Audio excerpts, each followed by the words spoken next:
শুভবিবাহ ধারাবাহিকের আজকের পর্বের শুরুতে আমরা দেখতে পাই সুধা এবং তেজ গাড়ির ভিতর বসে আছে।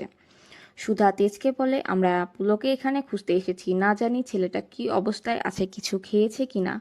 বাবা মা ছাড়া থাকা কতটা কষ্টের সেটা আমার থেকে ভালো কেউ বোঝে না।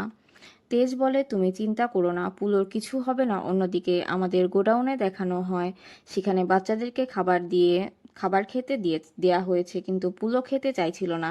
তখন সেখানে থাকা একটা মেয়ে পুলোকে বলে, খেয়ে নাও, তা না হলে তুমি আর খাবার খেতে পারবে না।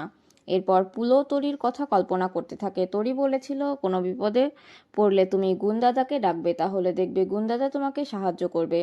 এরপর পুলো গুণদাদার কাছে প্রার্থনা করতে থাকে এখান থেকে বের হওয়ার জন্য। পরবর্তী সিনে আমাদের আবার তেজ আর সুধাকে দেখানো হয়। তেজ বারবার সুধাকে স্পর্শ করার কারণে সুধা বিরক্ত বোধ করছিল এবং বলছিল, বৃষ্টি না হলে আমি কখনোই আপনার গাড়িতে এইভাবে বসে থাকতাম না, গাড়ি থেকে নেমে চলে যেতাম। তারা দুজনে কথা বলতে বলতে হঠাৎ বজ্রপাত হয়। ঠিক তখনই সুধা তেজকে জড়িয়ে ধরে। অন্যদিকে আবার আমাদের গোডাউনের সামনে দেখানো হয় সেখানে রানী মাসি পুলোকে খুঁজতে খুঁজতে গোডাউনের সামনে চলে আসে এবং সেখানে সে ধরা পড়ে যায় গুন্ডাগুলোর কাছে। রানী জানায় তার যাওয়ার কোনো জায়গা নেই, এখানে যদি কোনো কাজ পায় তাহলে এখানে থেকে গেলে ভালো হতো। তখন গুন্ডাগুলো তাকে সাথে কাজ করার অফার দেয় এবং ভেতরে নিয়ে যায়। রানী ভেতরে গিয়ে দেখতে পায় পুলোর পাশাপাশি সেখানে অনেকগুলো বাচ্চাকে গোডাউনে আটকে রেখেছে ভিক্ষা করার জন্য। পরবর্তী সিনে আমাদের আশুতোষ এবং রেশমিকে দেখানো হয়। আশুতোষ মন খারাপ করে বসেছিল, সেখানে রেশমি তার জন্য খাবার নিয়ে আসে, কিন্তু আশুতোষ জানায় সে খাবার খাবে না। জ্যোৎস্নাকে যেন রেশমি খাবার খাইয়ে দেয়। রেশমি আশুতোষকে বলে, দিদি সকালে যে কথাগুলো বলেছে আপনি সেগুলো নিয়ে মন খারাপ করে থাকবেন না, আমি সেসবে কিছু মন খারাপ করিনি।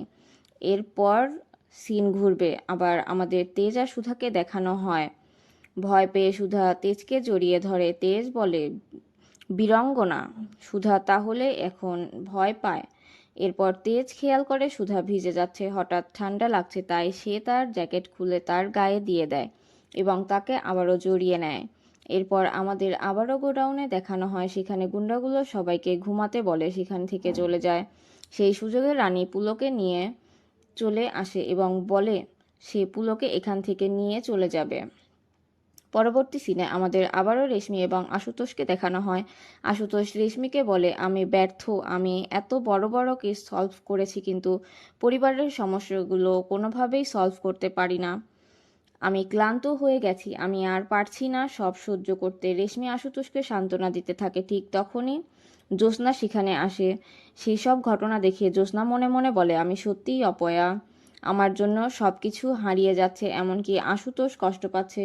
পরবর্তী সিনে আমাদের আবার তেজা সুধাকে দেখানো হয়। তারা গাড়িতে বসেছিল, ঠিক সেই সময়ে সেখানে একটা লোক চলে আসে এবং তাদেরকে থানায় নিয়ে যাওয়ার জন্য হুমকি দিতে থাকে। তেজ বলে, আমরা কেন থানায় যাব, আমরা কি করেছি। তখন লোকটা যেন বলে, এরকম একটা নির্জন জায়গায় মেয়ে নিয়ে এসে আপনি কি করছেন সেটা কি আমি বুঝতে পারছি না, থানায় চলুন তাহলে সব বুঝতে পারবেন। তখন বলে, তেজ এবং সুধারা লোকগুলোকে বোঝানোর চেষ্টা করে তারা স্বামী স্ত্রী, কিন্তু লোকটি কোনো কথাই শুনতে চায় না, তাদের সাথে জোর জবরদস্তি করতে থাকে। ঠিক সেই সময় সেখানে আশুতোষ এবং পুলিশ টিম চলে আসে। আশুতোষ জানায়, এরা সত্যিই স্বামী স্ত্রী, আমি এদের চিনি। এরপর লোকটা সেখান থেকে চলে যায়। এরপর আশুতোষ এবং পুলিশ টিম মিলে পুলোকে খোঁজার জন্য পাশের গ্রামে চলে যায়।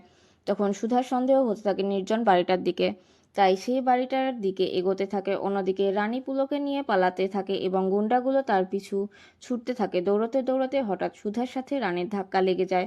সুধা জিজ্ঞাসা করে, আপনার কি হয়েছে, আপনি এভাবে দৌড়াচ্ছেন কেন। রানী কোনো উত্তর না দিয়ে পুলকে নিয়ে দৌড়তে থাকে। সুধা বুঝতে পারে রানীর কোলে একটা বাচ্চা ছিল, তাই সে তার পেছনে দৌড়তে থাকে। অন্যদিকে রানী দৌড়াতে দৌড়াতে পড়ে যায় এবং গুন্ডাগুলো তার কাছে চলে আসে। তার আর পালাতে পারে না। পরবর্তী সিনে সুধা খুঁজতে খুঁজতে সেই জায়গাটায় এসে যায় যেখানে রানী পড়ে গিয়েছিল। সুধা মাজিদের রানীর চাদরটা দেখতে পায় এবং আশেপাশে ঘুরতে থাকে।